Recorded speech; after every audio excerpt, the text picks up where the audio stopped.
Bonjour, bonsoir chers amis téléspectateurs. Vous vous êtes beaucoup amusés ces derniers temps.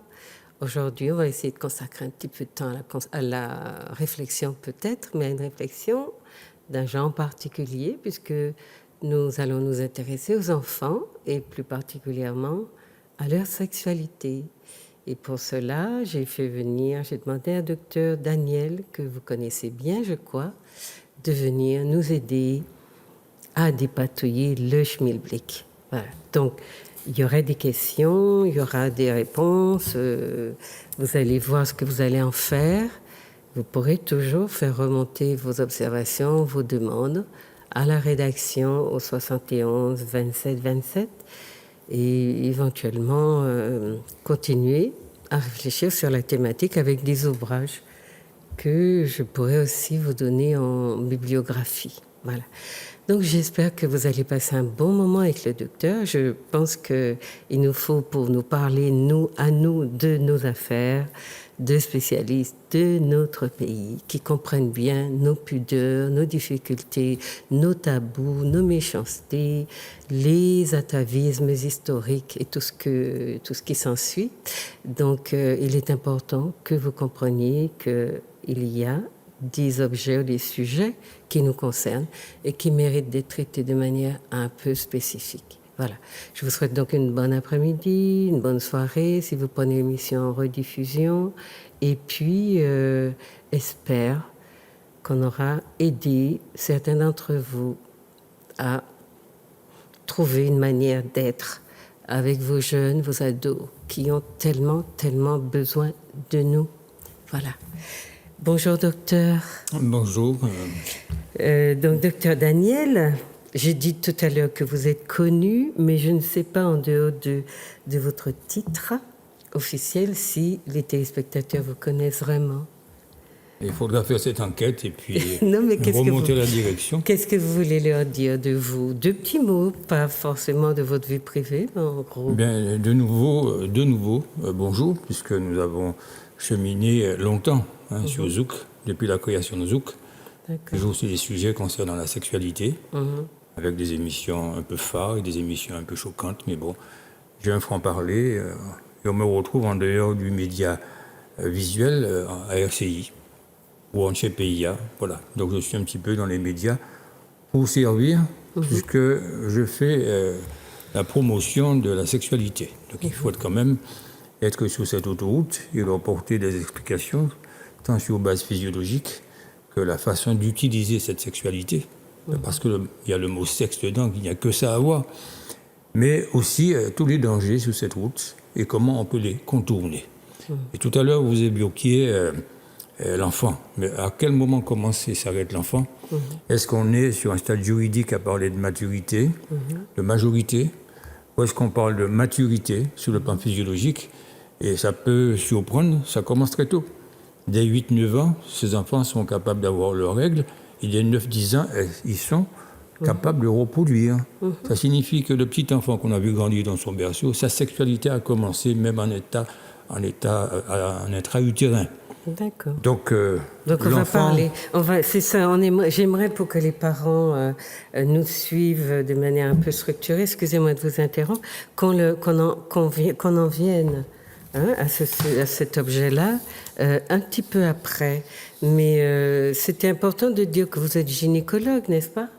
Oui, je m'occupe. Le gynécologue, c'est le médecin de la femme, mais par extension, c'est le médecin du couple. D'accord. Enfant, féminin ou masculin, cet enfant, c'est l'adulte de demain. Et c'est ce qu'on lui dira aujourd'hui, qui devra mûrir et être utilisé, je dirais, à bon escient, dans une société qui est assez particulière. Et comment est-ce qu'on devient gynécologue, médecin de la femme, comme vous avez dit en premier?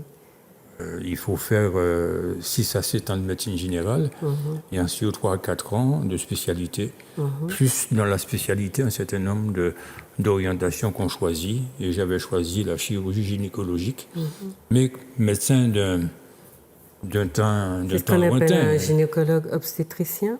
gynécologue obstétricien. Et à l'époque, nous étions en même temps chirurgiens, à mesure où on devait intervenir. Aujourd'hui, les gens se spécialisent. Il y a de la gynécologie pure, d'autres dans la spécialité gynéco-obstétrique choisissent de faire que d'obstétrique, donc l'art de l'accouchement.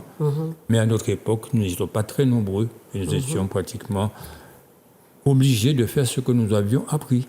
Oui. Parce qu'on n'arrive pas dans un ventre tout simplement en prenant un bistouri.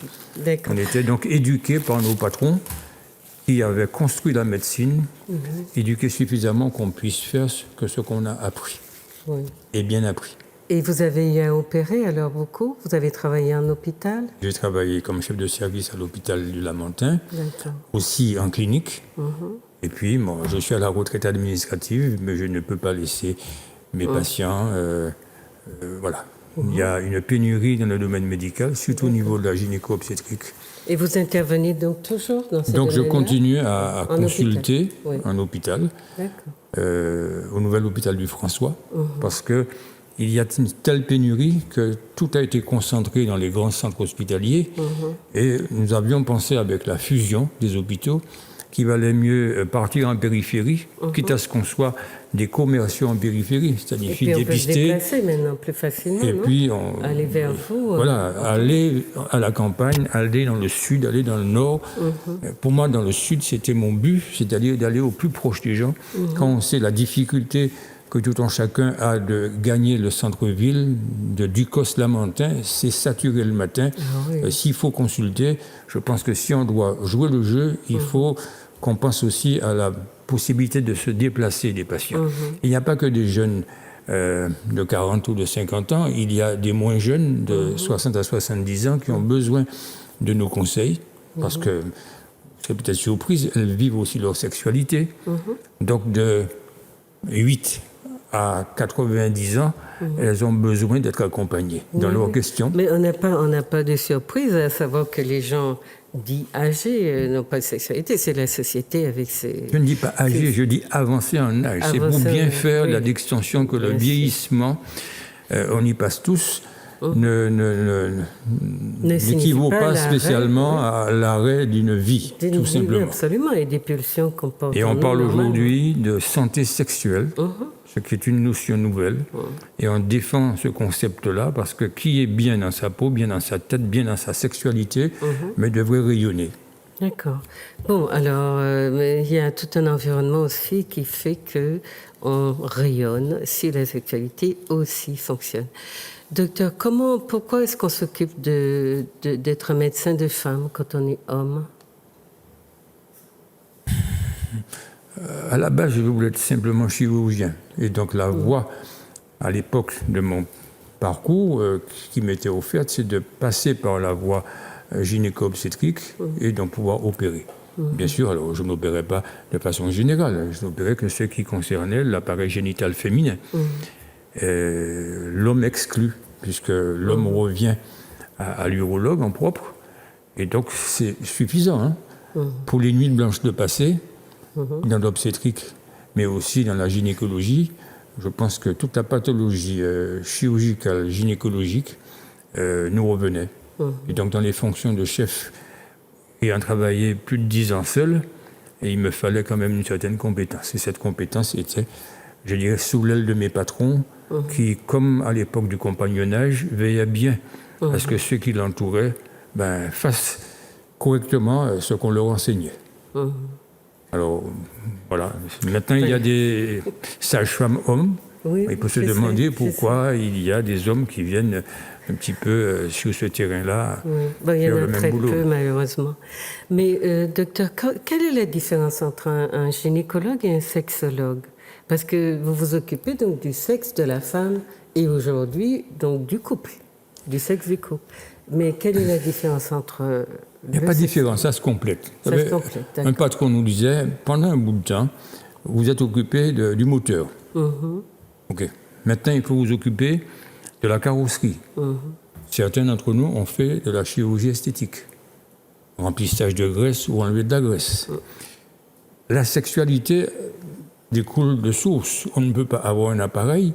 Pensez que l'urologue, par exemple, estime que le pénis ne suffirait simplement qu'à sa fonction d'uriner ou de pénétrer pour pouvoir enfanter. Il y a le côté plaisir. Donc, à quoi sert un appareil génital féminin et masculin, sinon à une fonction de reproduction, mais aussi à une fonction de plaisir. Et cette notion de plaisir qui est battue en brèche à plus d'un titre, qui fait que nous sommes au carrefour de toutes ces choses-là.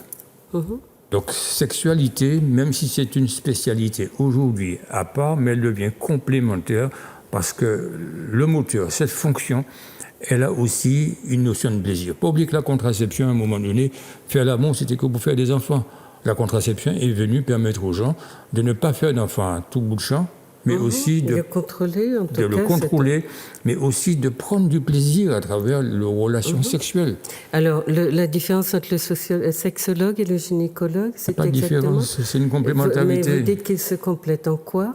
Ils se complètent parce que vous envoyez vos patients je fais beaucoup de sexologie. Parce que notre promotion aussi a été d'être enseigné un peu. Maintenant, de même qu'il y a un psychologue, il y a des psychosexologues.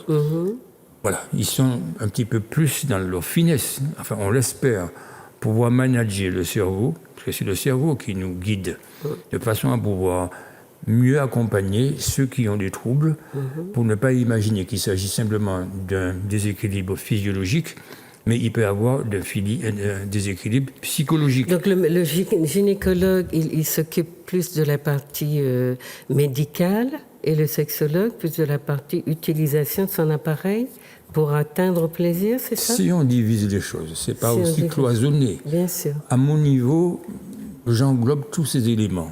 Maintenant, il arrive un moment qu'il soit nécessaire. Ce sont des spécialités différentes. Oui, c'est utilisé de la sorte. Oui. Mais enfin, qui exerce aussi. Le plus vieux médecin généraliste de France, il a 97 ans, il répète dans ses interviews que tout docteur en médecine, tout étudiant en médecine devrait passer par une école, un cursus de psychologie voire de psychiatrie. Parce que c'est dans la tête que bien des choses débutent.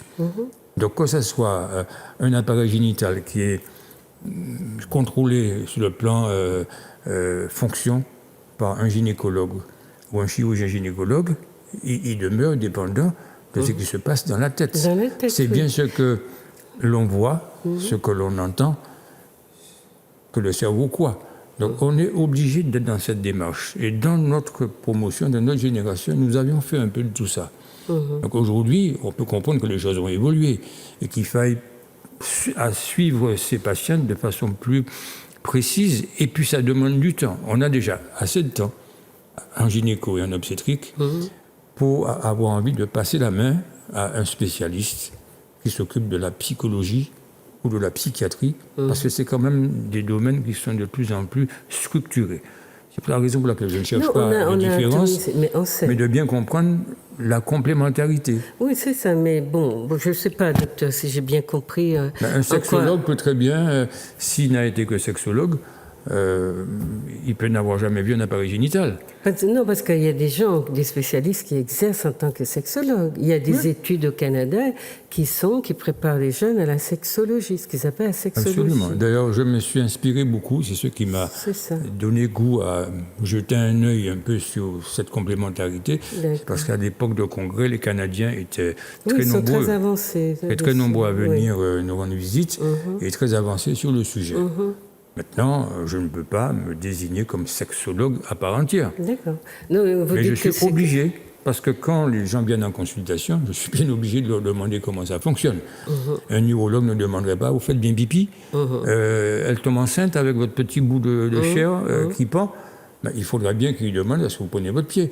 Et là, on rentre dans un autre domaine. Et comme on n'a pas forcément beaucoup de temps, certains patients ou certaines patients se plaignent de ne pas aborder dans ce même moment la fonction et la fonction de plaisir. Donc on est dans cette dynamique-là. Ok. Mais bon, Je ne sais pas comment on travaille exactement les sexologues, parce que j'ai pas décidé d'en inviter un, mais je pensais que je ne sais pas s'ils sont. C'est vrai que la société occidentale a tout éclaté et a parcellisé, éclaté le corps humain en 1000 parcelles, et que chaque spécialiste a une parcelle. Oui, ça va. Mais et on sait bien que dans les sociétés traditionnelles, le corps était entier, et que quand on soignait une partie du corps, il fallait penser à tout l'ensemble. C'est une unité. C'est une unité, une entité, etc., et que tout est interconnecté. Mais je me demandais, puisque cette spécialité existe, est-ce que ces gens-là correspondent à une utilité, et est-ce qu'ils aident effectivement les personnes qui viennent les voir? Alors, maintenant qu'on a parlé de sexe et de sexualité, qu'est-ce que c'est, docteur, la sexualité? C'est un ensemble. Je pourrais même l'imager comme le moi profond de l'individu. C'est-à-dire son profil, son caractère, sa façon d'être avec les autres, dans le partage, dans sa tolérance. Tous ces éléments se décrivent en un individu. Mais c'est d'abord une pulsion. Après, il y a donc des pulsions, mais tout n'est pas à mettre sous le compte hormonal. C'est ça. Alors, il y a une animalité de départ, mais que la raison vient, je dirais, moduler pour que animal qu'on est au départ, qu'on ne se retrouve pas comme le vrai singe qui sauterait sur sa partenaire ou son partenaire à la simple vue. Donc on est dans cette dimension où effectivement le cerveau s'affine, et qui s'affine, je dirais, culturellement. Parce que dans toutes les cultures, on n'aura pas forcément les mêmes réactions. Non, c'est pour ça que ça m'intéresse qu'on parle culturellement de notre rapport à cet objet-là, ce qu'on appelle cet objet-là, c'est ce qu'on appelle la sexualité.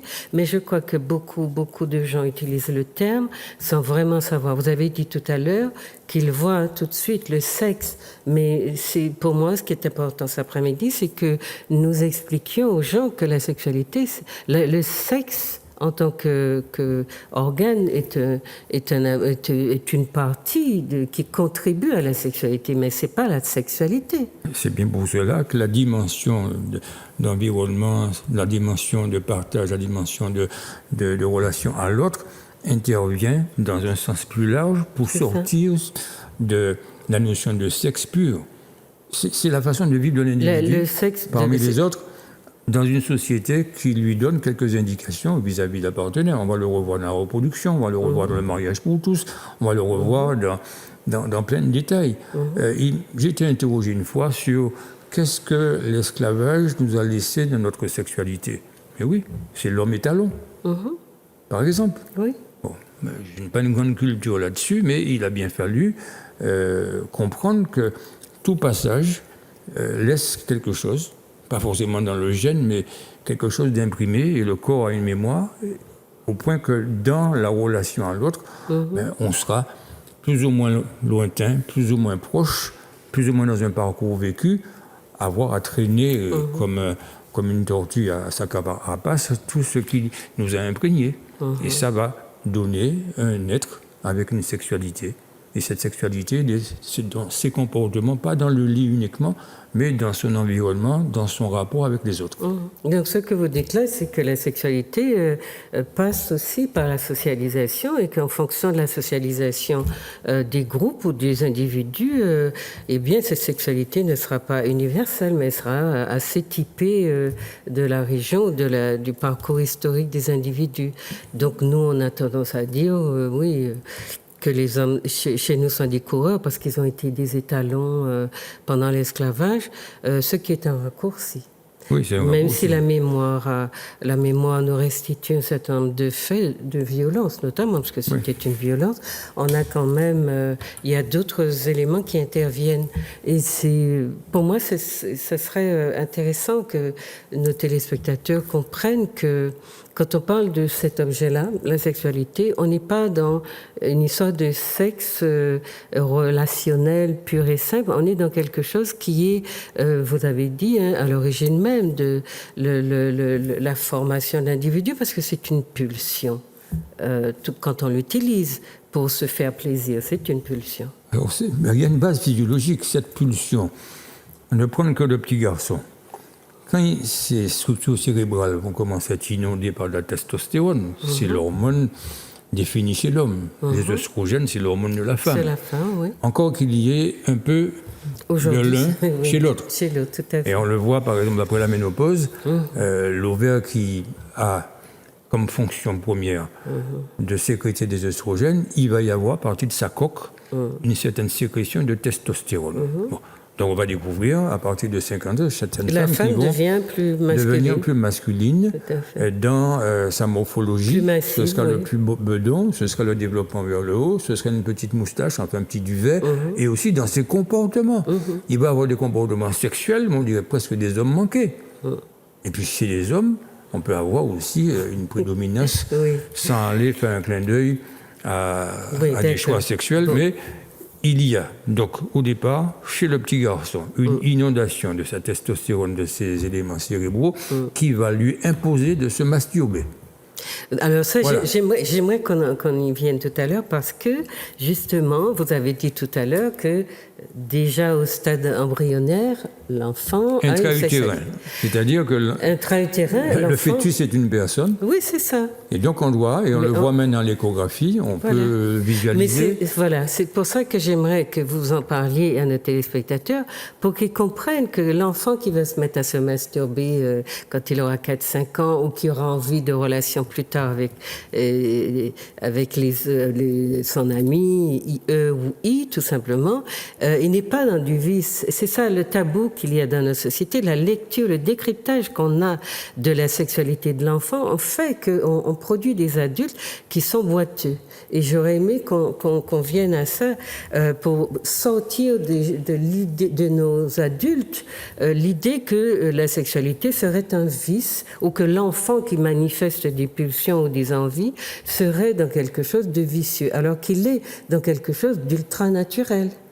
Alors, voilà, la question que je vous posais, docteur, c'est que justement, la sexualité est tabou dans notre société. Est-ce que vous avez ce sentiment quand vous échangez avec vos patients ou quand vous analysez le champ même de cette forme, cette manière d'exister que nous avons et ce rapport que nous avons à la sexualité alors que tout le monde fricote, on a la tendance à dire... J'avais entendu un Européen qui vivait ici dire « ça pue le sexe à la Martinique » parce qu'on était censé être des gens très portés sur la chose et que voilà, les gens passaient beaucoup de temps à faire ça, etc., etc. Et je ne sais pas ce qu'il y a de vrai là-dedans parce que j'ai lu un ouvrage qui parle de la sexualité des femmes de la Martinique et c'est très pauvre au contraire. Alors, qu'est-ce que... C'est comme dans tous les pays latins. Ouais. Il y a une façon probablement différente, mais bon, c'est parti de quoi? C'est parti d'où? C'est un constat. Bon, aller l'utiliser comme jugement, c'est un raccourci. Alors, quand tabou, on dit que c'est tabou, c'est... Oui. Tabou, je dirais à la limite, on n'en parle pas dans les salons ou à mots couverts. Mais on commence de plus en plus. Je ne vois qu'à travers les émissions de radio et de télé, les gens aujourd'hui se lâchent, ils appellent. Avant, ça pouvait être pour la rigolade, mais ils appellent en donnant. Il n'y a pas peur de se présenter et se faire reconnaître à travers leur voix et poser des questions claires qui ne se seraient jamais posées il y a quelques années. Oui, c'est vrai. Quelques années. Donc il y a aujourd'hui une démystification de la chose. Ils sentent que c'est un besoin de s'exprimer et surtout si on a la possibilité de leur apporter une réponse. Donc aujourd'hui, tabou, je dirais hypocrite. Alors quand je dis tabou, chers téléspectateurs, ça veut dire que c'est un sujet, une chose qui est là. On ne l'évoque pas. Qu'on n'évoque pas, mais et puis dès qu'on en parle, on a tout de suite envie de l'étouffer parce que ça a l'air de déranger. Avant de faire peur, ça dérange parce que justement l'esprit religieux de notre société, le rapport à tout ce qui est en rapport au plaisir ou à la quête du plaisir, en recherche du plaisir, a été dans l'esprit judéo-chrétien, dans l'éducation judéo-chrétienne, absolument stigmatisés et nous sommes le produit de cette éducation judéo-chrétienne. Il faut faire attention. Attention, pas toucher au plaisir, pas faire ceci, pas faire cela. Et vous avez donc des gens qui grandissent avec l'idée que c'est un péché d'aller dans des relations sexuelles ou de se donner le droit, de s'accorder le droit d'avoir du plaisir. Donc c'est très important que vous compreniez un tabou, ce que c'est et pourquoi dans une société, ce genre de tabou sur une fonction qui est humaine et essentielle à l'être humain, dont il est doté, enfin il est doté de ça à la naissance, même avant, vous voyez. Donc voilà, c'est sur cela aussi qu'on aimerait parler, docteur. Donc tabou, pour cette raison-là. Non seulement ils sont dotés, mais c'est à partir de ça qu'on donne la vie et qu'on prolonge la vie. Donc je ne veux pas. Mais tout ce qui a trait au plaisir a de toute façon dans les écrits... je dirais une contrepartie. D'accord. C'est Sodome et Gomorrhe, on n'en sort pas. Et la notion de masturbation, il ne faut pas en parler parce que c'est un péché donnant. Pourquoi ? Parce que tout simplement, on estimait que l'individu qui, en se masturbant, éjacule, c'est une perte de substance qui devrait servir à quelque chose. C'est comme si vous lanciez en pleine nature un boomerang et qu'il ne servirait à rien. Bon. Et puis bien sûr, dans certaines sociétés, il ne fallait absolument parler de faire l'amour, ni de notion de plaisir, parce que c'est des notions de guerre. Il valait mieux guerroyer que faire l'amour. Aujourd'hui, il vaut mieux faire l'amour que faire la guerre, mais à l'époque, on condamnait à mort un Romain qui avait avait fait pousser un pied de menthe sur son balcon, parce que la menthe étant considérée à l'époque comme aphrodisiaque, il était passé par les armes. Alors, un certain nombre de couillonnades, c'est l'esprit religieux qui est colporté jusqu'à nos jours et que certaines confessions continuent à diffuser parce que ça permet de fédérer les ouailles. Avant de se marier, les gens sont libres. Le problème, c'est qu'une fois qu'on leur donne la bénédiction, ils sont dans un rapport d'acheter chat en sac, comme on dit. Et c'est là qu'on les voit à la consultation, dans des rapports difficiles, à vouloir se défaire, à ne pas pouvoir se défaire de ce qu'on leur a inculqué, et de toujours se ramener à vouloir être dans un rapport de prière et de prière et de prière, parce qu'ils estiment que c'est la seule solution pour sortir. Alors il y a une base physiologique. On n'est pas des anges, on est des humains. Donc il faut à ce moment-là que chacun choisisse. Mais on ne sait rien des anges, mais d'ailleurs. On est dans un rapport à notre niveau. On ne sait rien de la sexualité des anges, hein, docteur. Oui, mais on ne les connaît pas. En fait, à la limite, pour qu'il y ait des anges, il faut qu'il y ait des démons. Et ça va pas sans l'autre, le bien va pas sans le mal. Mais il y a une diffusion à travers certaines confessions parce que c'est le seul moyen de les fédérer, de les garder un petit peu là au piquet. Et puis il y en a qui se perdent dans ces histoires et qui sont malheureux et malheureuses et qui viennent en consultation pour savoir comment faire. Bon, alors on veut bien les aider sur le plan physiologique, sur le plan anatomique. Mais lorsqu'on leur prononce certains trucs, c'est la barrière totale. Il fallait trouver une explication dans un écrit quelconque pour leur dire si c'est bien ou si c'est mal. On est toujours dans ce rapport de bien ou de mal. Non, mais on ne sort pas du cadre éducationnel qui est judéo-chrétien et qui a justement... Il y a des sociétés où la femme, l'homme ont le droit de s'essayer tout naturellement avant de constituer un couple. Et dans le système religieux occidental, le judéo-chrétien, nous sommes dans ça. On n'a pas droit au plaisir et vous le voyez actuellement. Sauf dans des conditions particulières, bien définies par la loi. Non, le mariage ne donnait pas à la femme, quand on étudie le mariage en France, ne donnait pas à la femme le droit d'être... Elle était une procréatrice, mais elle n'avait pas le droit Et quand elle voulait accéder au plaisir, elle était traitée de pute et de toutes sortes de noms. Et c'est très récent d'ailleurs cette révolution, que la femme, qu'on accepte l'idée que la femme puisse accéder justement au plaisir dans le couple, marié dans le cadre étroit, bien défini y compris par l'Église et la société dans laquelle cette Église existe. Alors, on comprend bien les mutilations dans certaines sociétés pour tout simplement leur empêcher de prendre du plaisir. Oui, ce sont des sociétés islamisées. Voilà, il fallait couper le clitoris, couper les grandes lèvres, et une certaine mutilation. Oui, parce une mutilation peut être aussi verbale. Elle peut prendre du plaisir, mais l'essentiel, c'est qu'elle ne s'exprime pas. Oui. Ce qu'on retrouve aujourd'hui, que certains hommes, ils préfèrent, par exemple, ne serait-ce qu'avoir à fréquenter une femme imberbe, il n'y a aucune pilosité, parce que c'est signe d'immaturité. Parce que de pureté.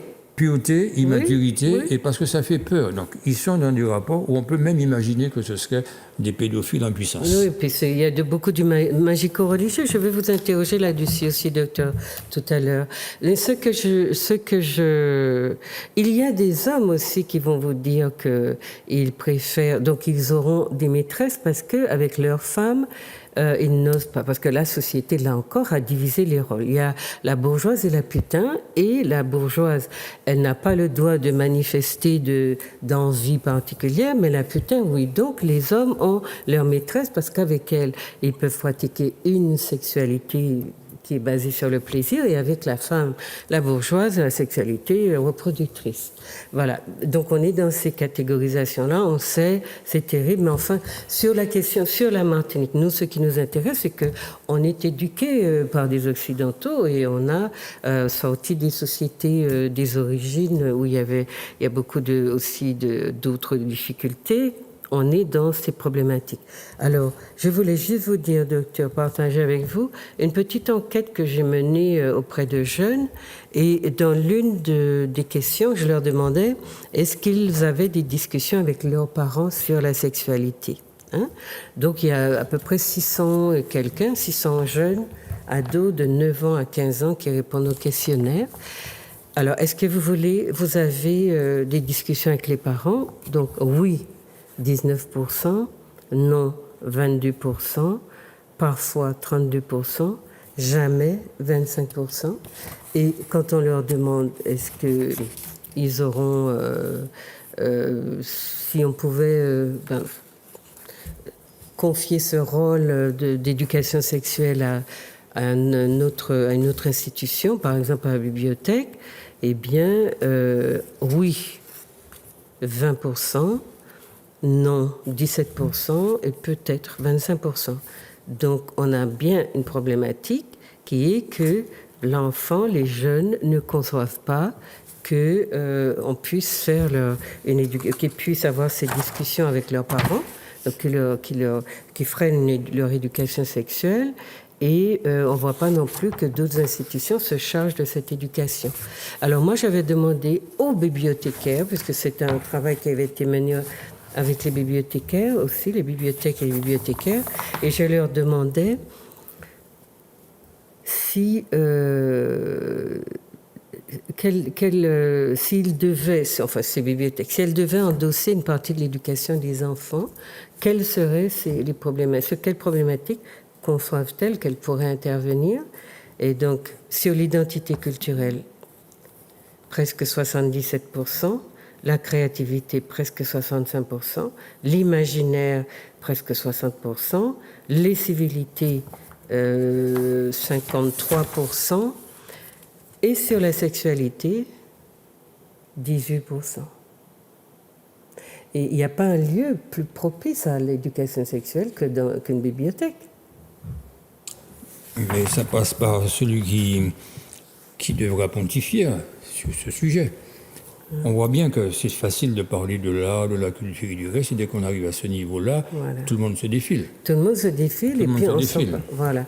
Donc, quand je disais que c'était tabou, c'est ça que je voulais vous faire réagir. C'était tabou, mais pour que les parents enseignent, il faut aussi qu'ils soient enseignés. C'est ça. Donc, il faudrait profiter de ces moments de consultation pour leur demander des nouvelles des gamines qu'elles ont ou des gamins, pour savoir à leur niveau, et je le fais. Même inviter des parents qui me disent à quel âge je dois les emmener. Mais quand vous voulez, plus tôt elles viendront, plus elles verront comment ça se passe, et plus on sera en mesure de les mettre en confiance pour pouvoir les éduquer sur des bases physiologiques. La sexualité, ça ne s'enseigne pas, ça se vit. Or, on sait que ça se vit dès la vie intra-utérine, et on ne sait pas comment l'enfant vit tout le reste. Dans l'éducation de ses parents, dans ses rapports, il y a des enfants qui sont pratiquement des handicapés de l'amour parce qu'ils n'ont jamais été tenus, ils n'ont jamais été caressés.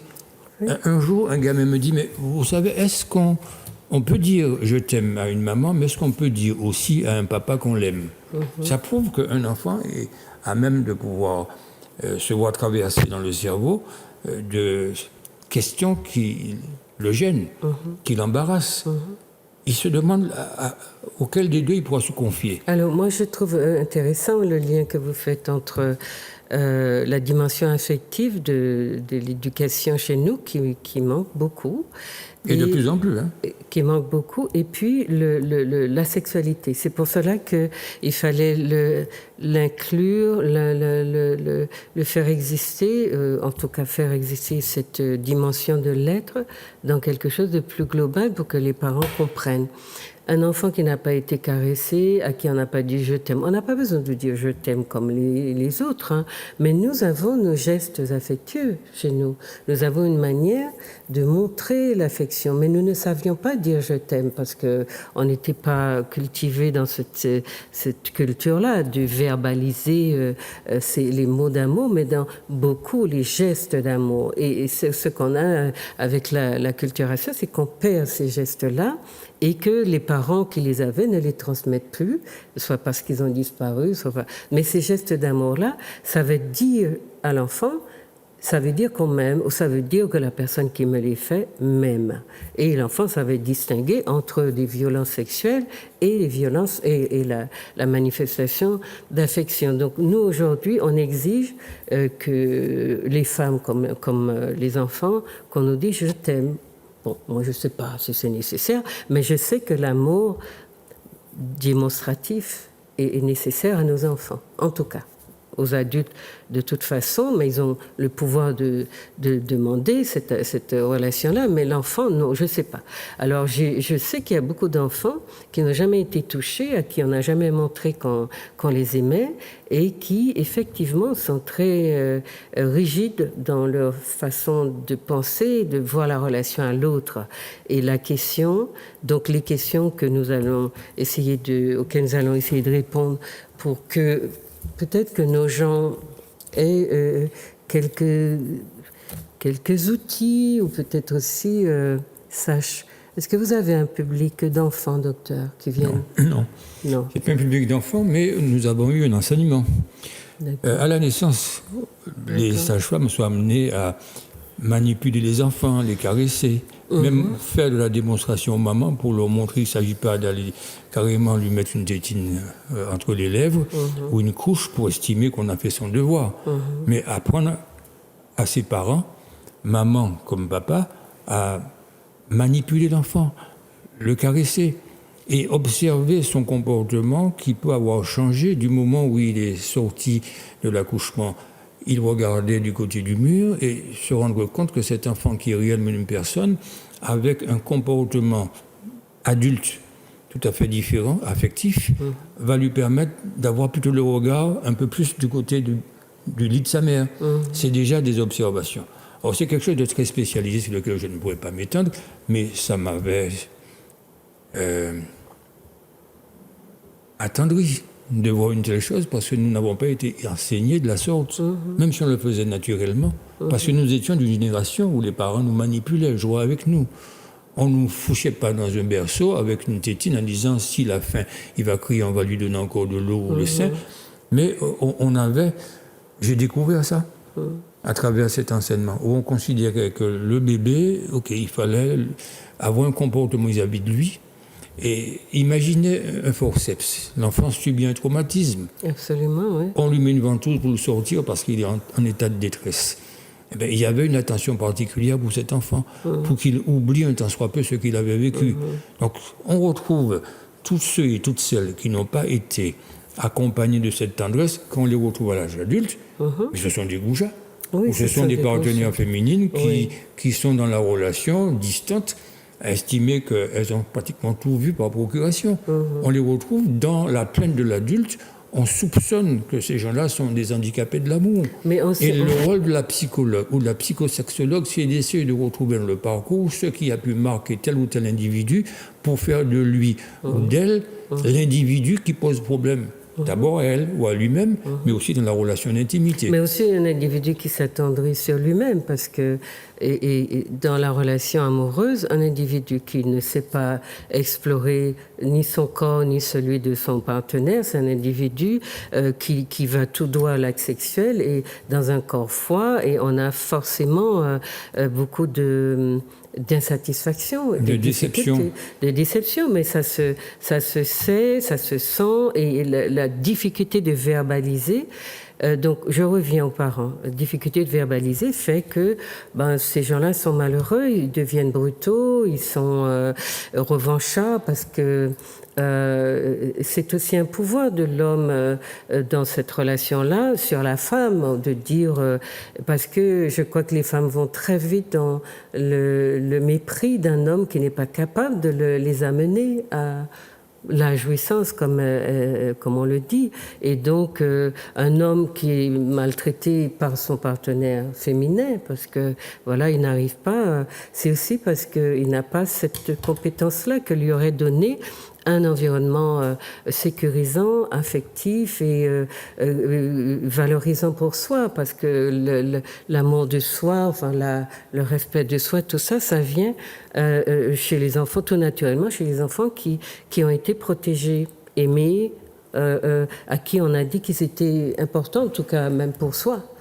Qu'ils étaient importants. Donc, tout ça, c'est lié. C'est pour ça que quand on parle de sexualité, on n'est pas dans l'organe. Et c'est là, en tout cas aujourd'hui, on essaye de comprendre en quoi c'est aussi une activité. Le sexe désigne aussi le genre. Vous voyez, on utilise sexe féminin, sexe masculin pour dire l'homme et la femme. Donc le sexe ne désigne pas qu'un organe. Ça aussi, d'autres réalités, ça correspond à d'autres réalités sociologiques ou psychologiques.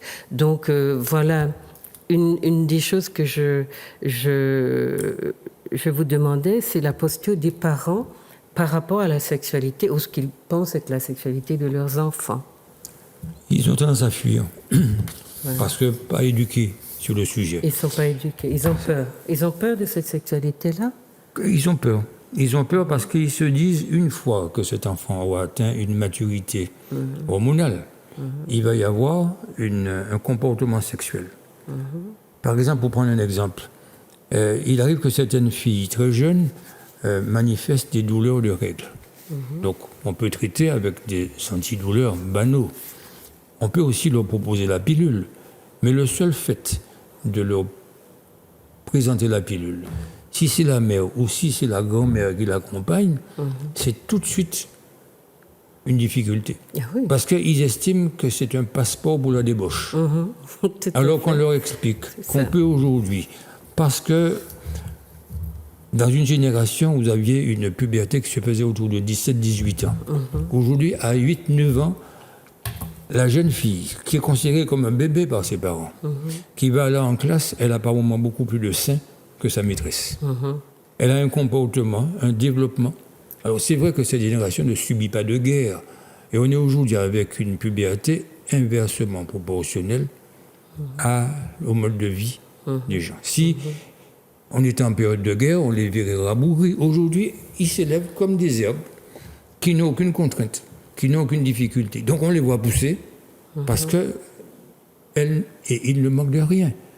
Donc on voit dans des corps qui ont peu d'âge par rapport à leur carte d'identité se développer dans des corps d'adultes, ce qui est tromperie dangereux.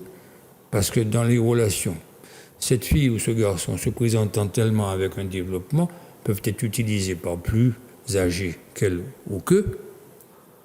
Et cela, ce qui est souvent sur le plan juridique, pose problème. Ça fait un détournement de mineur. Il ne faut pas oublier que c'est autour de 15 ans. Il me semble que se trouve la maturité juridique. Mais la maturité physiologique, elle est beaucoup plus tôt.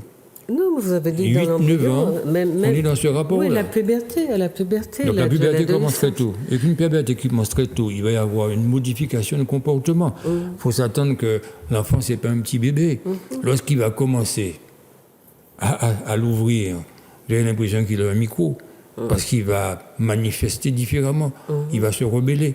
Il va y avoir des comportements de tension entre les parents et surtout entre les pères et les enfants. La mère, on l'a constaté, a un peu plus de connivence. Ok, c'est un poteau mi-temps dans notre société, parfois, on veut bien. Oui, mais si Elle doit jouer son rôle. Il faut qu'elle soit éduquée, enseignée sur la question. Donc à celles qui ont des difficultés, ne pas hésiter à poser la question. Ça peut être au médecin généraliste, au médecin de famille, qui pourrait l'orienter, fonction de cette difficulté, vers des spécialistes, psychologues, sexologues ou autres, de manière à aborder le sujet qui s'impose aux parents, une certaine façon d'être, un enseignement. Il y a de plus en plus des ateliers pour ce faire. Oui, bon, chez nous, je pense qu'avec l'enquête, on se serait attendu à ce que plus d'institutions prennent en charge cette éducation sexuelle, mais ça reste quand même très, très cloisonné et très rare. Mais donc, vous êtes d'accord dans ce que vous dites. Moi, j'entends la question que je voulais vous poser. Les autres agents de socialisation, donc les parents sont un agent de socialisation, et puis il y en a d'autres. Il y a l'école, il y a l'église. L'autre agent de socialisation qui est l'école. Nous sommes invités dans les collèges, mais pas avant 14 ans. C'est-à-dire, on me demandera de venir en 3e seconde, en faisant bien attention à ce que je dirais aux enfants. Leur montrer des images parlantes. Je me suis fait interrompre un jour en plein cours par un professeur qui, tapant la main sur la table, m'a demandé d'interrompre mon discours parce que ça avait un discours qui était dangereux. Non seulement que je les choquais, les pauvres petits, ça les dégoûtait au point qu'ils ne déjeunent pas à midi, comme ici au Biafra, on se posait la question, alors que je leur montrais probablement des choses dont ils ont connaissance. Parce qu'ils ont fouillé. Non, mais ils ont la voix d'Internet. Ils savent. Donc c'est planter le décor. C'est planter le décor et face à un adulte, j'ai eu un direct. De quoi constater que l'adulte immature sur le sujet pouvait avoir un comportement à se culpabiliser si on expliquait les choses clairement. Et cette personne m'a annoncé qu'elle préférait que ce soit une sage-femme qui vienne exposer la chose parce qu'elle l'exposerait de façon plus soft, en faisant travailler l'imaginaire des enfants. Et à la limite, lorsqu'il y a une image, comme nous l'avons là, une coulante, une chaude pisse, un élément qui amène à constater que le pénis, quel que soit l'âge, il ne doit pas couler que uniquement lorsqu'il y a éjaculation ou lorsqu'il y a émission d'urine, lorsqu'il y a un écoulement. Cet écoulement doit être considéré comme pathologique. Une pathologie, oui. D'accord ? Alors moi, je pense qu'à l'écran, on voit quelques images. On voit quelques images. Et ces images-là sont parlantes. Mais, docteur, ça signifie que le rapport que nous avons à la connaissance... Donc là, vous montriez quoi ? Je montre que des organes génitaux, des infections, qui sont des pathologies. Qui sont des pathologies. D'accord. Et on voit bien un pénis avec une goutte, quelque chose de jaune. Il faut apprendre à un gamin qui peut avoir des réactions sexuelles parce que ces pulsions existent et que ces pulsions l'amènent à consommer. Puisque si on veut dépoétiser la chose, il faut qu'il soit informé de ce genre de choses. D'accord. Alors, ça veut dire que le rapport qu'on a à la connaissance aussi, chez nous, est très particulier parce que quand on apprend, on enseigne l'enfant sur, je ne sais pas moi, la géographie ou une certaine histoire, parce que la nôtre, elle est encore dans les combles de je ne sais quelle société, enfin pas dans la nôtre, puisqu'on n'a pas accès à elle, je ne sais pas où elle est cachée, mais quand on enseigne ça, on a éventuellement le droit d'utiliser les mots du vocabulaire et de dire, de viser, le but de l'enseignement, de l'explication, est à viser d'acquisition de connaissances. Et quand on parle de la sexualité, tout d'un coup, on demande aux gens effectivement de faire travailler leur imaginaire. On crée encore plus de fantasmes dans la tête des gens. Et finalement, toutes les jeunes filles d'ailleurs qui font premier bébé, premier coucher, premier bébé, ont imaginé la chose tellement extraordinaire qu'elles sont très très déçues, très souvent, quand elles ont une première relation, parce que rien ne s'est passé comme elles se l'étaient représentées, puisqu'on ne leur avait pas expliqué les choses et qu'elles avaient, comme ça, de fil en aiguille, créé une chaîne de fantasmes dans leur petite tête et qu'elles s'imaginaient que les choses allaient se dérouler suivant ces fantasmes. Donc la question, elle est bien chez les adultes, qui ne jouent pas leur rôle ou qui ont eux-mêmes des difficultés à assumer certaines problématiques et à en discuter avec leurs jeunes. Mais si on regarde les répercussions que ces tabous ou ces malaises ou ces... Je sais pas moi, on dit hypocrite. Et l'hypocrisie, elle vient d'où? Elle vient d'une mauvaise compréhension aussi de ce que c'est que cette chose-là. Moi, je crois. D'un enseignement orienté de façon stratégique, et dans notre éducation judéo-chrétienne, on est dans cette stratégie-là. Oui, bien sûr. Il ne faut pas mâcher les mots. Et cette stratégie-là arrange, je dirais, que ces ouailles soient dans cette peur. Et l'imaginaire devrait s'imprégner de cette peur pour ne pas arriver à la réalité. Donc lorsqu'il y a, sous l'effet d'une pulsion, et en plus de plus en plus sous l'effet de drogue, parce qu'on se retrouve dans des surprises parties de jeunes qui peuvent consommer de l'alcool, voire autre chose. Absolument. Donc il y a une levée d'inhibition qui fait qu'il y a un laisser-aller. Et cette débauche, elle est simplement criée parce que si on n'a pas enseigné à ces enfants qui sont demain matin des adultes le b.a.-ba de la chose. Et c'est là-dessus qu'on a insisté lorsqu'on va dans les lycées. On commence dans un rapport physiologique de expliquer ce que c'est que le cycle, à quel moment on peut tomber enceinte, à quel moment on peut avoir une infection et comment on peut avoir une infection, pas être assis sur une chaise chaude ou simplement d'avoir mangé n'importe quel fruit qui pourrait vous donner un écoulement. Ça, c'est des choses qu'on nous a racontées pendant longtemps. Leur parler franchement, ça inquiète l'adulte.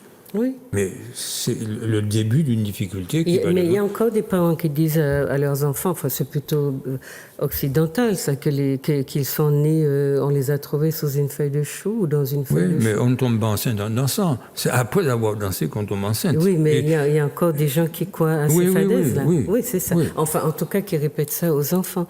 Donc on reste toujours sur la sexualité des jeunes et on essaye de comprendre que l'enfant est une personne qui est habitée par des pulsions comme les adultes.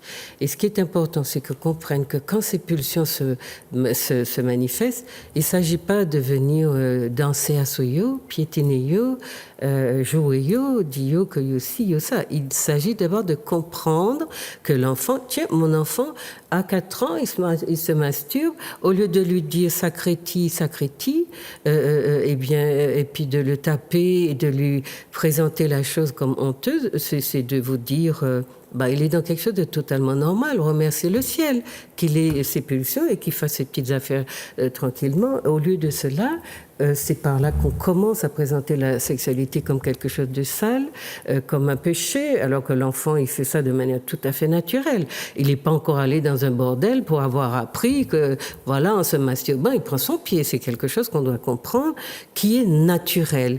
À partir de là, l'enfant a des pulsions. Donc, qu'est-ce que la société en fait? Comment elle gère ces pulsions? Donc, docteur, vous me dites que les parents emmènent les enfants à un certain âge avancé, 14 ans. Consultation. En consultation. Les filles accompagnent plus facilement leur mère à la consultation. Oui, mais les mères aussi pensent plus naturellement que la sexualité de leur fille est problématique, pas celle des garçons, même si les garçons ne sont pas heureux du tout. Non, mais on pense parce que Timbolom pas qu'à mener, pas qu'à mener boudin. Et par contre, les petites filles, oui, et on a plus peur du ventre de l'enfant que de la fille, que de celui du garçon qui ne gonfle pas, malheureusement. Aujourd'hui, il gonfle d'autres choses, d'ailleurs. Mais voilà, c'est important qu'on comprenne culturellement comment on fonctionne vis-à-vis de la sexualité de nos enfants. Et donc, parce qu'il faudra expliquer pourquoi des enfants font des enfants à la Martinique à des âges précoces. À ce rythme-là. Et qu'est-ce qu'ils en font de ces enfants? Ils sont souvent beaucoup des filles qui n'ont pas une affection, qui n'ont pas été aimées et qui prennent l'enfant, le bébé qui va naître, comme un popote, une poupée, un objet de substitution. Il faut faire bien attention à ça. Et il ne faut surtout pas aller dans la criminalisation de la sexualité de votre enfant. Il nie, depuis la naissance, depuis l'embryon, nous dit docteur, l'enfant est habité, c'est un être sexué. Donc vous devez comprendre à partir de là que vous n'allez pas changer la nature du monde ni de l'enfant, mais que vous allez apprendre à comprendre comment ça marche Et vous allez d'ailleurs en tirer du bénéfice. Parce que pourquoi dans une bibliothèque on ne ferait pas des séances d'éducation sexuelle avec les parents à côté? Parce que il y a qu'à apprendre autant que cette maman est là, vous voyez. C'est très important qu'on comprenne qu'on est dans quelque chose de bien... Le docteur s'occupe beaucoup que vous ayez du plaisir, que ça se passe bien dans le couple, mais il y a un tas de conditions en amont qui doivent être réunies pour que ça se passe bien dans le couple et que les hommes et les femmes ne se déchirent pas comme ils le font à la Martinique, et puis qu'on soit peut-être un petit peu aussi dans nos relations plus charnel, plus doux, plus affectueux, moins aller très directement à l'acte sexuel. Il y a des femmes chez nous qui ne supportent pas d'être touchées, d'être caressées, parce qu'elles n'ont jamais eu ça.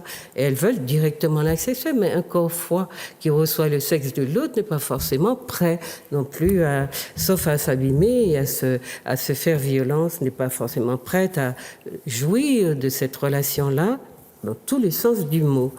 Donc, il y a une différence dans la sexualité des filles et des garçons qui est introduite, bon, bien sûr, par la société, mais qui est bien entretenue, bien structurée par les parents. C'est un cadre, de toute façon incontournable, même s'il y a un soubassement hormonal tout à fait différent et qui doit rendre les gens complémentaires. Mais si c'est uniquement cultiver une certaine abstinence pour n'obtenir que la possibilité d'avoir un acte que dans un cadre défini, institutionnalisé, le mariage par exemple, on se retrouve à cultiver des gens qui ne sont que pour pouvoir faire des enfants. Et la notion de plaisir n'est pas prise en compte par rapport au chamboulement hormonal que subit en particulier le genre féminin. Le masculin, il subit un autre type de modification, pas tardivement uniquement, précocement, psychologiquement. Parce qu'on le retrouve avec de plus en plus de jeunes qui sont des éjaculateurs précoces, ils ne comprennent pas pourquoi, ou qui n'ont pas d'érection. Ça signifie qu'ils viendraient presque faire comme leurs grands-parents, c'est-à-dire ne savoir même pas pourquoi ils ont une érection et quand ça ne vient pas, à quoi c'est dû. Ah ben ça c'est intéressant, docteur, parce que tout à l'heure vous disiez que de toute façon la sexualité existe comme ça, on n'a pas besoin forcément d'expliquer. On voit dans les ouvrages que les Européens dessinent à leurs jeunes, on voit que toutes les étapes de l'activité sexuelle sont décrites. À quel moment l'enfant entre en érection, à quel moment il jouit, il éjacule, etc. Et c'est expliqué. Et dans la tête d'enfants ou de jeunes qui ont une connaissance, j'allais dire, avancée de ce qui se passe, peut-être que c'est aussi... les rassurer. C'est les rassurer, mais ils se disent ce qui m'arrive, c'est pas étrange, ça me fait pas peur, parce que c'est normal. Mais un homme aussi qui ne se connaît pas du tout et qui va, comme vous dites, éjaculer comme ça, ou qui ne va pas pouvoir entrer en érection et qui va être très malheureux, qui va croire que c'est la fin du monde pour lui. Mais prenez comme exemple les pollutions nocturnes chez le garçon. À un âge où il n'a pas eu de rapport sexuel, c'est pas un trop-plein. Très avancé, oui. C'est-à-dire qu'on connaît au lycée qu'il se lève le matin tout à fait empesé. Bien sûr. Bon, il ne s'est pas masturbé. Il n'a même pas eu de rêve érotique. Ben, il a une activité. Il a une activité et c'est tout à fait normal que... Oui, c'est normal. C'est ce qu'on essaye de dire aux parents, là, docteur, que c'est normal et qu'ils devraient respecter. Des parents qui comprennent. Alors, la question, c'est comment le parent va s'immiscer dans la vie de l'enfant est-ce qu'il va lui dire... ou bien il va insister, être pesant, être lourd, ou est-ce qu'il va être plutôt léger tout en regardant les choses et en les circonscrivant pour accompagner l'enfant. Est-ce que, par exemple, je sais que j'ai eu à discuter de ça avec des jeunes femmes, que leurs enfants qui se masturbent, ça les préoccupe terriblement. Oui. Le mieux, c'est de l'emmener à la consultation, de façon à ce que le professionnel engage la conversation. Comme ça évitera aux parents de prendre ce relais de façon mal à l'aise. Lui dire c'est tout à fait normal. C'est ça. Et de poser des questions pour qu'il puisse un petit peu se libérer. Et puis ne pas oublier qu'à un moment donné, on va lui passer le message que s'il continue à ce rythme-là, qui risquerait demain d'être d'un rapport à entraîner ce réflexe, et qu'en face, le jour où il sera amoureux. On lui pose la question. Par moment, il dit oui ou non. Mais s'il dit oui, je suis amoureux, lui signaler que le fait de s'être entraîné pendant de nombreux mois, de nombreuses années, à être dans cette fonction de manipulation physiologique, qui risque de ne pas satisfaire la partenaire, parce que c'est un réflexe qu'il va entretenir. Mais docteur, c'est pas vrai qu'un enfant passe son temps à se masturber. C'est quand la pulsion se manifeste. Ah oui, mais il a une pulsion qui est assez permanente. Ah oui, il y a des trucs. Je vous rassure, vous n'allez pas aller lui mettre un verre d'eau froide sur le front pour le calmer. C'est un petit peu pathologique. Il faut chaque individu fera ce qu'il devra faire. D'ailleurs, il faut comprendre que lorsqu'il le fait, que ça marche, c'est que la pile s'est rechargée. Maintenant, s'il le fait de façon continue, il faut trouver un moyen de lui passer un message, mais ne pas le considérer comme un individu anormal. Comme anormal ou comme, lui donner un comprimé pour le calmer. Habité par un démon quelconque. Des pulsions sexuelles. Mais l'enfant ne le fait pas partout, il le fait bien chez lui, dans son intimité. Il y a quand même un environnement qui fait qu'on n'est pas dans les débordements. C'est dans nos têtes que ça apparaît, non ? C'est pas un animal. Il va de toute façon comprendre que ce geste lui appartient intimement. Il le fait, et il le fait de façon à ne pas gêner. Il viendrait suspect s'il le faisait de manière à gêner, d'accord, ceux qui éventuellement seraient amenés à le voir ou à le regarder. Et je pense que la fonction même, elle est sous-tendue par une inondation hormonale. Et puis, il faut profiter un moment où il y a la possibilité d'échanger pour lui expliquer comment ça se passe. C'est déjà un peu obtenir de lui qu'il puisse écouter, qu'on lui porte docteur, là, scientifiquement quelque chose. D'accord, mais vous parlez là de jeunes qui peuvent éjaculer, mais les tout petits, mais ils font leurs affaires. Mais le tout petit, il va se toucher. Il se fait plaisir. Il va se toucher, parce que non seulement il s'est touché dans la vie intra-utérine, mais ses parents, en lui faisant guili-guili, le petit pimpin ou la petite chichine, donc on l'entretient. C'est ça. Donc, non, mais je veux dire, il faut que les parents lorsqu'on va le culpabiliser, il faudra bien qu'il se pose la question, mais comment on m'a caressé tout petit dans cette zone, et puis passé un âge, on considère qu'on a cessé de lui mettre des robes pour les garçons, ou de grandes robes de mamie pour les filles, comment on lui interdit quelque chose qui a été pratiquement entretenu par les propres parents. D'accord. Donc, mais ça, on ne peut pas demander à un parent de ne pas intervenir comme elle ou il a envie dans la relation affective avec l'enfant. Mais à un moment, il faudra qu'il puisse déjà comprendre comment l'enfant évolue à travers cet environnement et comment intervenir. Un parent qui manipule manipuler, pas aller le masturber. Un petit bisou sur le ventre, l'enfant le ressent comme quelque chose de particulier. Parce que l'enfant doit comprendre. Il n'y a pas de manipulation de sexe dans ces conditions. Voilà, parce qu'il y a des parents qui le font de manière ludique, c'est vrai, mais cette partie de l'enfant ne lui appartient plus si, effectivement, l'adulte y a accès de manière très libre. Et donc, c'est le rapport au corps aussi auquel on veut réfléchir. Ça impose l'éducation des parents, mais s'ils se sont gênés, s'ils ont l'impression d'être dans l'anomalie, il faut qu'ils posent la question. On va le détailler en les interrogeant pour savoir quoi leur donner comme orientation, comme conseil. D'accord. Mais ça part de là. Tout le reste qui va se retrouver à l'âge adulte sera parti de ces moments-là. De ces moments-là, absolument. Comment on a fait exister l'enfant et dans son corps, et comment on a respecté aussi son éveil à son propre corps, parce que l'enfant, le plus petit là, je ne parle pas de celui qui est déjà en âge d'avoir des éjections, je parle de ce tout petit déjà. Si les parents sont attentifs à leurs enfants, ils le savent, ils le voient que l'enfant se touche et que c'est forcément naturel.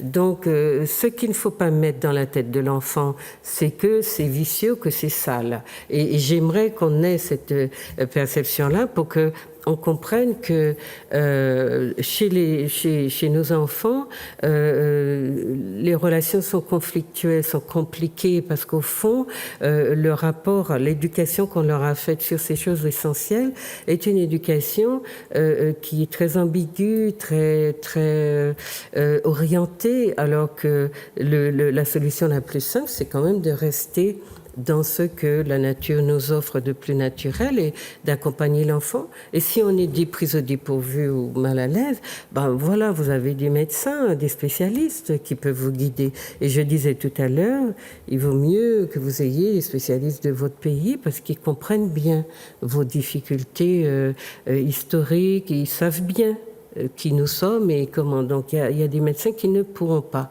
vous aider dans cette compréhension-là.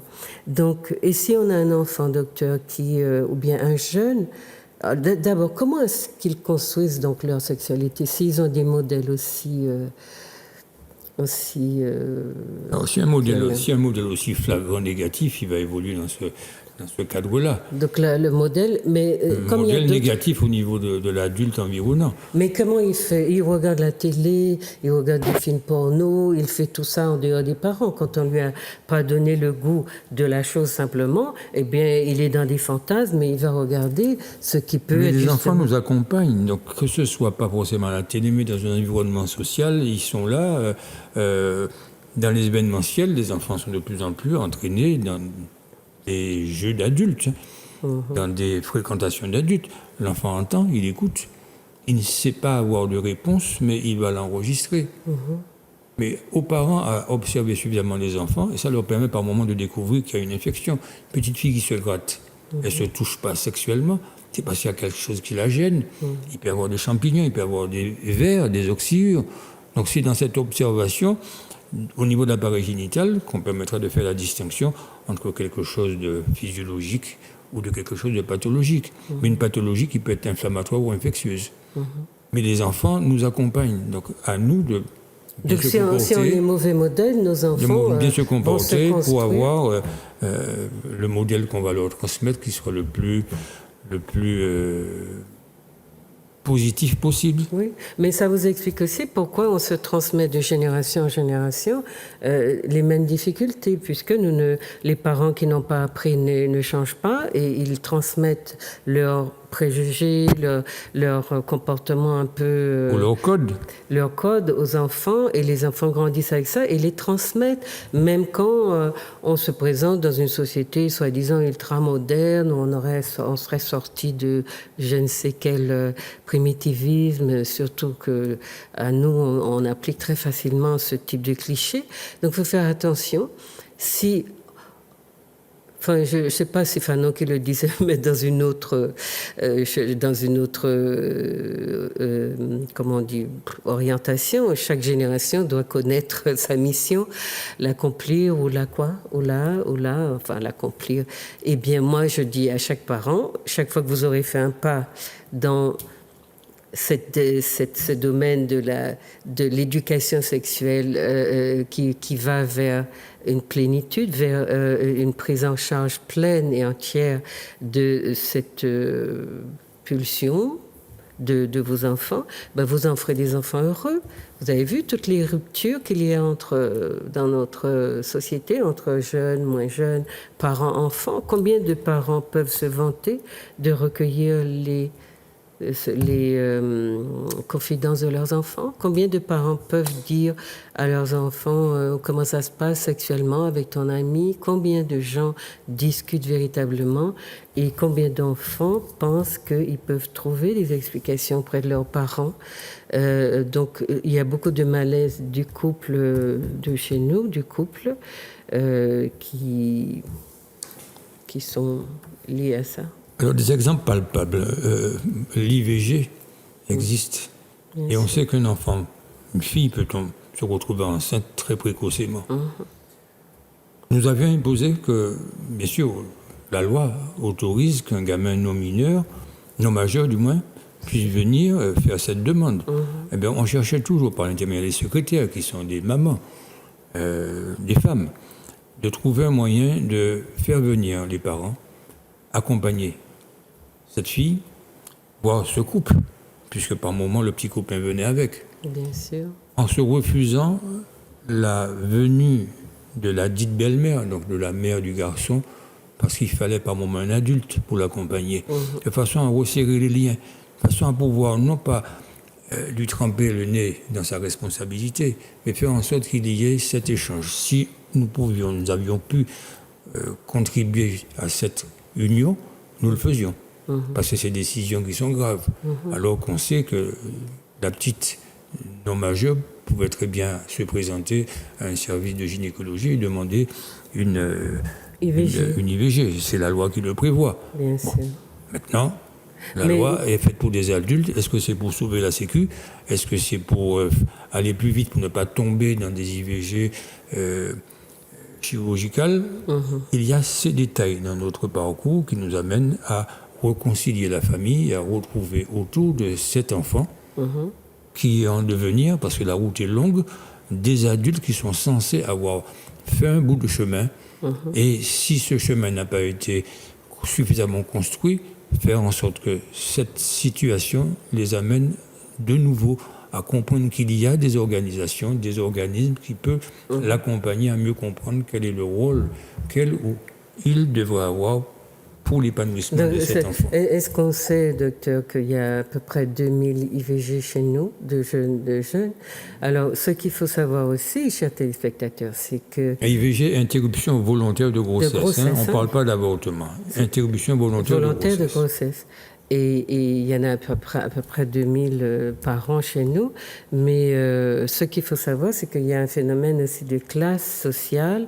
Les enfants qui sont issus des couches souvent les plus défavorisées, qui n'ont pas été aimés, qui n'ont pas été accompagnés, ce sont des enfants qui décident aussi de garder les bébés, même quand elles sont très jeunes, puisque je parle des jeunes filles, et parce que le bébé est un substitut affectif, c'est-à-dire elle ne le voit pas dans la responsabilité qu'il va mettre en branle. À partir du moment où il sera là, elle voit le bébé comme un substitut affectif, parce que ça va être un petit être.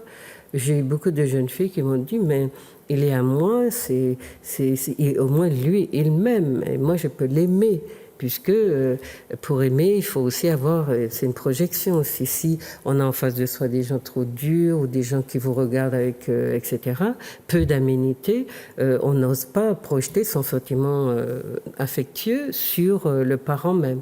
Donc on le fait sur l'enfant et on garde le bébé. Et puis après... Vous connaissiez le jeu qui s'appelle les Gremlins, où les enfants, les filles, se réveillaient en pleine nuit parce qu'il y avait un déclic qu'il fallait lui donner à téter. Ça commence très tôt. Donc on ne peut pas avoir des jeux que l'on confie à des enfants qui leur donnent l'apprentissage. Et puis le moment venu où la physiologie s'installe, que cet apprentissage est possible, et aller leur dire non, c'est pas le moment. C'est ça. Donc il y a des jeux qu'il faut aussi comprendre qui initient d'une certaine façon insidieuse, sournoise, un certain nombre de dérives.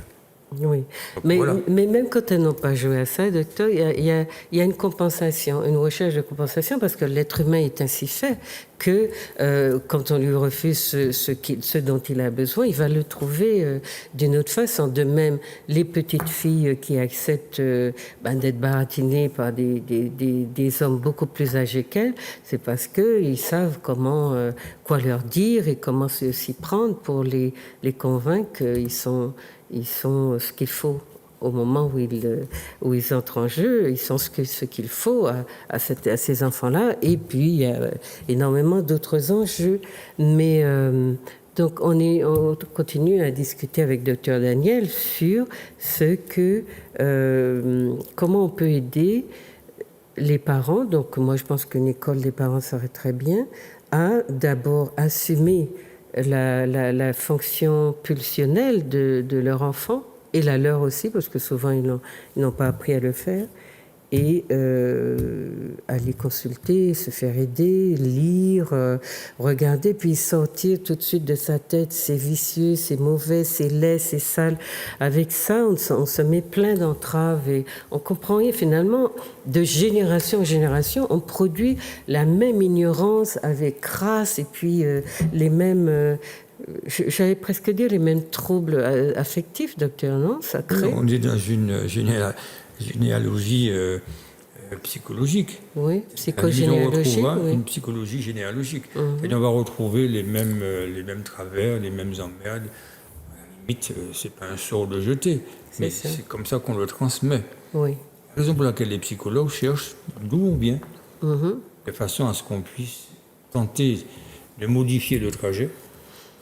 Mais il faut au moins savoir sur quel terrain on a été élevé et dans quelle difficulté on a évolué. On ne peut pas prendre un individu juste sur le moment précis de sa consultation, mais faire un retour autant que faire se peut pour tenter de l'aider à se remémorer son passé, l'utiliser, si on peut aller de l'avant, pour ne pas recommettre les mêmes erreurs. Mais au niveau des parents, on a le même principe, de façon à ce qu'il y ait ce suivi et cet accompagnement aussi de la part des parents. Ce n'est pas en un quart d'heure de consultation qu'on va tout régler. Parce que finalement, ce qu'on transmet n'est pas forcément positif. On peut transmettre des défaillances. On n'a pas de circonstances. Ce qu'on a vécu à un moment donné n'est pas forcément... Oui, aujourd'hui surtout. Aujourd'hui, dans une société qui est difficile, matérialiste, il faut remettre un peu plus d'affectif dans l'ambiance, quoi. D'accord. Mais il y a toutes les dérives autour du sexe aussi. Alors, sur la question, je ne parle pas de dérives, je vais vous en parler tout à l'heure. Sur la question de l'homosexualité, comment les parents gèrent ça à la Martinique? Ça a l'air d'être un peu difficile d'accès, d'acceptation. Oui, mais de plus en plus, il y a des conférences autour de la chose pour leur expliquer que ce n'est pas une déviance, que c'est un déterminisme dès le départ. Ils n'y peuvent rien. Alors, c'est vrai qu'il n'y a pas moyen d'aller voir dans le gène. Si on le faisait, il y a beaucoup de sociétés qui supprimeraient ces enfants qui seraient considérés n'étant pas normaux. Mais il y a un livre, il y a un livre qu'on peut retrouver, pas difficile à lire, mais en allant sur YouTube, on verra un livre qui parle de la biologie de l'homosexualité. Ça permettra, en écoutant, de comprendre.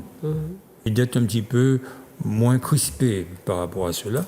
Et là, on n'en fait pas la promotion, puisqu'il n'y a pas de promotion à faire. On explique les choses telles qu'elles sont. Absolument. Ça signifie qu'un enfant qui naîtrait avec des yeux bleus ou avec des cheveux crépus, l'homosexualité, aujourd'hui, d'après la biologie de l'homosexualité, est considérée exactement comme tout le reste. Déterminé au départ, on ne peut pas le changer. Si c'était l'époque de l'Europe de l'Est, de la psychiatrie de l'Europe de l'Est, on l'enfermerait. La raison pour laquelle la sexologie n'est pas une science ni française ni canadienne. Elle est bien allemande. Donc c'est à partir de là. Il faut savoir, à l'époque, lorsqu'il y avait des comportements sexuels inadaptés par rapport à la société du moment, on les enfermait au goulag. Bien sûr. Donc aujourd'hui, il faut bien comprendre. Et il y a des explications par des scientifiques qui ont parcouru la littérature mondiale. Si on reste dans le côté latin, on sait comment ça se passe, mais quand on le prend du côté anglo-saxon, on a une autre version. Et ce livre-là, La biologie de l'homosexualité, il est facile à lire et porte de nombreux éléments qui permettent anime la réflexion. D'accord. Ça, c'est pour les parents qui peuvent se trouver dans cette situation et qui... Non, simplement se cultiver, pour mieux comprendre leur voisin. Non, mais je veux dire, comme on parle du rapport des parents à la sexualité de leurs enfants, pour que les parents sachent aussi, bon, c'est pas la fin du monde, c'est l'enfant, voilà.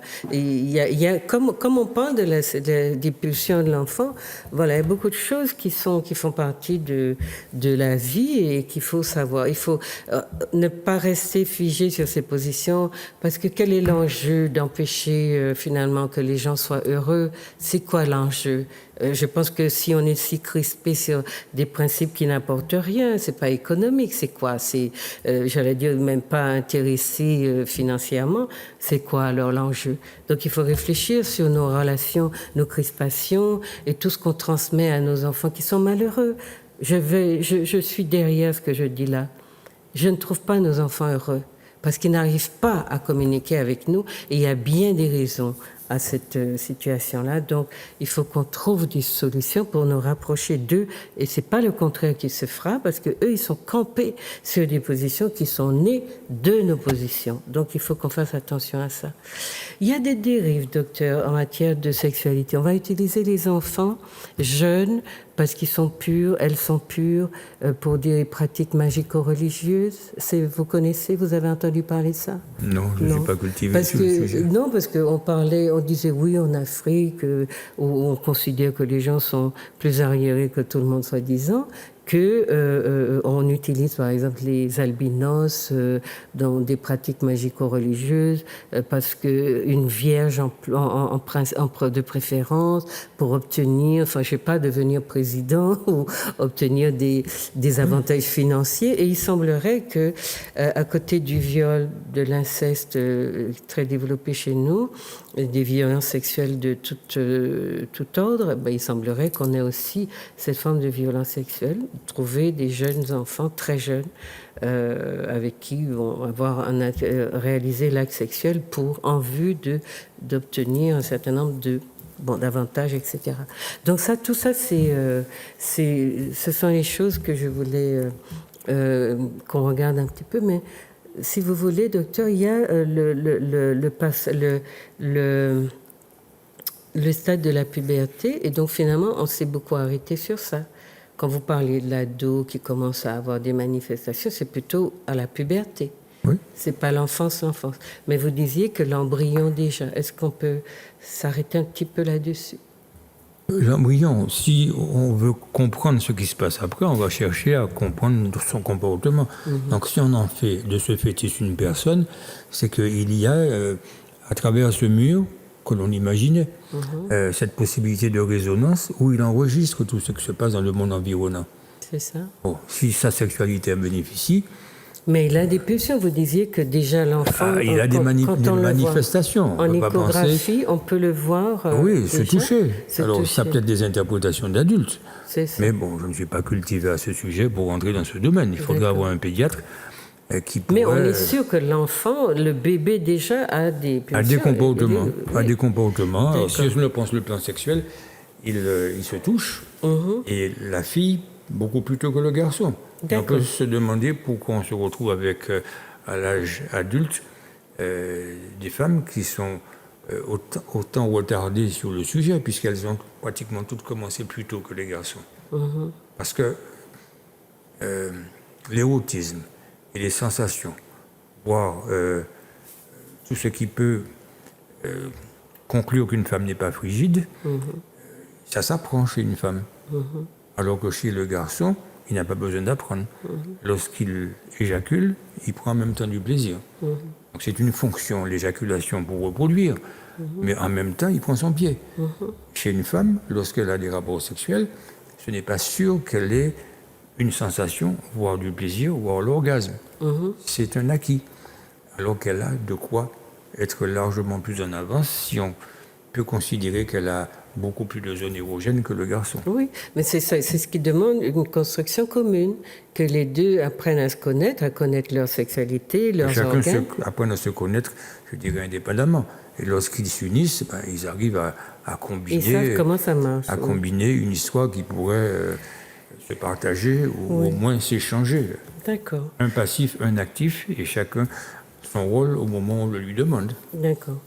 Et à quel moment est-ce qu'on considère qu'un enfant, par exemple, accède à la maturité sexuelle? On va dire, on a la puberté où on sait que l'enfant éprouve des sensations, mais ce n'est pas encore forcément de la sexualité. Ce sont des pulsions qui se manifestent. C'est un long chemin. Hein? Alors je ne sais pas à quel moment on va s'arrêter. Parce que si de sa naissance, de sa vie intra-utérine, elle se retrouve à 70 ans, n'ayant aucun plaisir, aucun organe, c'est qu'elle a encore un bébé à continuer son parcours. Je ne sais pas si on va s'arrêter sur ce détail-là. Chacun va faire le point dans son propre parcours et demander si la route est encore longue et si on peut l'accompagner et comment.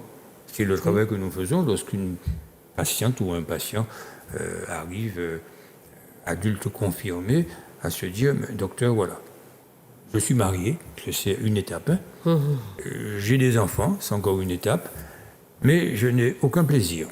Alors, si on revient sur le sujet, on va leur demander pourquoi ils se sont mariés. Il y aura une réponse. Pourquoi ils ont fait d'enfants? C'est pour peupler la terre.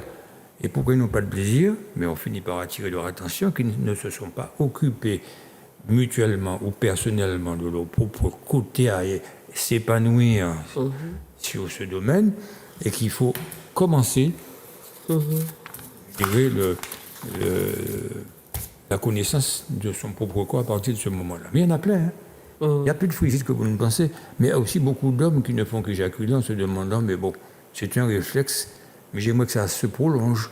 Oui, mais il y a plein de questions, mais c'est comment ça à un moment donné dans leur parcours? Non, mais l'homme se pose la question de la nature de son plaisir, parce que vous dites que c'est physiologique, de toutes les façons. S'il éjacule, il prend son plaisir. Oui, mais est-ce que tous les plaisirs sont, j'allais dire, plaisants? Est-ce que ça épanouit? Lorsqu'il va l'affiner, il va par moments, quand bien même, découvrir qu'il y a une certaine insatisfaction. C'est pas tout à fait complet. Voilà, il y a une insatisfaction si il n'aboutit pas non plus avec son partenaire. L'éjaculateur précoce, il va avoir du plaisir, mais il va s'embêter parce que ça n'a pas assez duré dans la mesure où il voulait faire plus plaisir à sa partenaire. Il y a ce côté où on découvre qu'il y a certains qui ne sont pas égoïstes du tout, qui ont envie de participer, pas pour eux tout seuls, mais pour l'autre aussi. Mais on parlait, tout à l'heure, j'ai pensé, je ne voulais pas poser comme question, mais pour beaucoup d'hommes, il semblerait que le sexe soit un loisir. C'est, si vous voulez, une forme de drogue qui est... j'allais dire plus charnel. C'est-à-dire, c'est cueillir des partenaires. Aujourd'hui, faire ça, la jeter, et puis demain recommencer, c'est un truc sans fin. Bien sûr qu'on rattache ça à l'étalonnage commencé pendant l'esclavage, mais enfin, est-ce que ce ne sont pas des hommes très, très malheureux? Alors, chacun voit midi à sa porte, mais on ne pourrait intervenir que quand il se sent gêné, malheureux et qu'il pose la question. En général... Ils sont plutôt dans un tableau de chasse, et lorsqu'ils s'arrêtent sur l'image, c'est là qu'on essaie de les accompagner, mais on ne va pas les juger a priori. La fonction sexuelle masculine doit être entretenue pour durer. Donc s'il se base là-dessus, c'est pas comme la pile rondaire qui ne s'use que si on s'en sert. Vous connaissez bien la publicité. Oui. C'est plus on s'en sert, plus ça durera. Et moi, j'ajoute que c'est la seule chose qu'il ne faut pas mettre. Donc, plus il a de partenaires, plus il aura... Non, pas de partenaires. Plus la fonction sera entretenue. Mais moi, je parlais de ça aussi. De partenaires.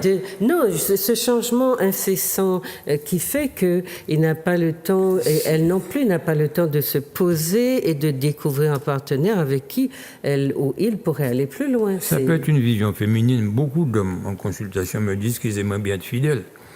Ils aimeraient être fidèles. Être fidèles. Tout simplement, le choix ne s'impose pas parce qu'ils sont dans une insatisfaction de l'autre. Alors, ça peut être un prétexte. Mais il faut écouter son discours. Non, mais on entend maintenant Il faut comprendre que l'homme a peur de l'impuissance. Parce qu'il sait parfaitement bien que la seule chose qu'il peut gérer, c'est son éjaculation. Non, c'est parce que c'est sur cela que la relation amoureuse est construite. Mais il y a des gens... je sais qu'aujourd'hui, quand même, il y a assez de médication, etc., pour aider les gens à retrouver leur virilité. Ça ne marche pas, évidemment. Je vous arrête tout de suite. Alors là, c'est encore une mauvaise idée. De quoi ça ne comprimés facilitateurs de l'érection. Ça ne marche pas comme ça. Non, mais vous êtes surprise d'imaginer qu'un homme qui reçoit un comprimé, il est sur sa chaise en se demandant à quel moment ça va venir. Non, mais ça ne marche pas. Docteur, en dehors de ça, moi je pense qu'on a construit quand même la relation uniquement sur la relation sexuelle, uniquement sur cette fonction-là, la fonction de pénétration et d'être toujours... Moi, je ne sais pas. Alors, on serait critique justement à s'envoler là-dessus. Non, mais je ne veux pas m'en aller sur ce terrain-là parce que, comme vous dites, chacun voit midi à sa porte, mais je crois qu'on peut réfléchir sur la façon qu'on a d'être dans la performance, puisqu'on est dans une société de la performance, et qu'on attend Alors, effectivement, une femme qui attend que l'autre soit compétent va lui tomber dessus s'il n'est pas compétent au moment où on a besoin qu'il soit compétent. Mais enfin, je trouve que cette société-là, elle est complètement oppressive et à demander aux gens d'être tout le temps, parfois, c'est de tellement vouloir être dans la course qu'on perd ses moyens. Donc, je ne sais pas. Alors, je vais raccourcir votre envolée en disant qu'on est passé c'est pas un envolé, docteur, c'est une analyse. D'une sexualité érotique à une sexualité fonctionnelle et maintenant une sexualité comptable. Oui, fonctionnelle. Oui, comment ça peut choquer qu'on monte dans des mots qui sont pas. Non, mais c'est la réalité sociologique. Réalité. Ce que vous racontez là a un rapport avec le sexe, mais c'est sociologique. C'est-à-dire la façon qu'on a aujourd'hui d'être dans une forme de compétition insane aussi entre hommes et femmes. Tout le monde veut être... On a fixé un plafond et les femmes veulent atteindre ce plafond pour être comme les hommes, alors qu'il y a peut-être un autre modèle de société que personne n'a exploré. Alors, lorsque nous avons planté le décor tel que je viens de le faire, nous sommes dans la sexualité comptable. Mais nous les accompagnons, hommes et femmes, à justement se libérer de cette idée de performance pour remettre un petit peu d'ingrédients d'affectif, d'amour, d'échange. D'humanité, simplement. Et ça demande du travail, ça demande de la conviction, ça demande à passer des messages. Mais nous, est-ce qu'on peut éviter que nos jeunes aillent dans cette vision-là? Absolument. Ah, c'est déjà fini? Je crois qu'on nous signale que c'est fini. On peut... Bon, c'était... Absolument. Lorsqu'on est à intervenir dans les collèges, à le faire dans les projets que vous proposez, avoir ce discours pour qu'ils ne voient pas que l'organe, la fonction, pour qu'ils ne voient pas d'un côté le côté animal, le côté purement instinct, et faire en sorte que de plus en plus la raison prenne le pas, mais je vous dis, pas trop quand même. Parce qu'à un moment donné, lorsqu'on arrive à purifier trop la chose, ce sont des choses qu'on n'arrive pas à contrôler. Non, ce n'est pas une histoire de purifier, docteur. C'est une histoire que l'autre ne soit pas... Je peux exagérer pour être juste à être on n'est pas toujours vu comme une proie, comme quelqu'un qui va nous permettre de réaliser nos sombres désirs. Moi, l'autre, c'est un être humain comme moi et je décide de partager une relation et j'accepte les bons et les mauvais, les défaillances, les ci et ça. Bon, je dis ça parce que nos jeunes sont dans cet esprit-là. Ils ne voient les jeunes filles que comme des choses qu'il faut assaillir ou qu'il faut saillir. Alors, est-ce que vous accepteriez de considérer que elle et il sont aujourd'hui sur le même plan? Mais c'est ce qui est en train de se passer. Alors, si on devrait lutter, c'est le message à passer pour les deux, à ne pas uniquement voir que les hommes soient des prédateurs et que les femmes soient que des victimes. Parce que l'inverse existe. Mais j'ai pas dit qu'elles sont victimes, mais elles font comme. Et ça, c'est un peu embêtant. Donc, merci Yannick de nous avoir accompagnés. Merci docteur d'avoir été là. Merci de m'avoir invité. Voilà, et puis merci, chers téléspectateurs, d'avoir écouté, j'espère, des choses qui ne vous ont pas trop choqué, mais c'est un sujet de réflexion comme un autre et je souhaite qu'on ait ouvert une brèche, ou en tout cas, vous savez que Dr Daniel est là, qu'il consulte et qu'il il ne mâche pas ses mots et qu'il vous dira ce qui va et ce qui ne va pas si vous voulez le rencontrer, lui exposer vos difficultés si vous en avez, si vous jugez que vous en avez. Voilà, sur ce, je vous souhaite une bonne soirée ou une bonne après-midi et vous dis à très bientôt.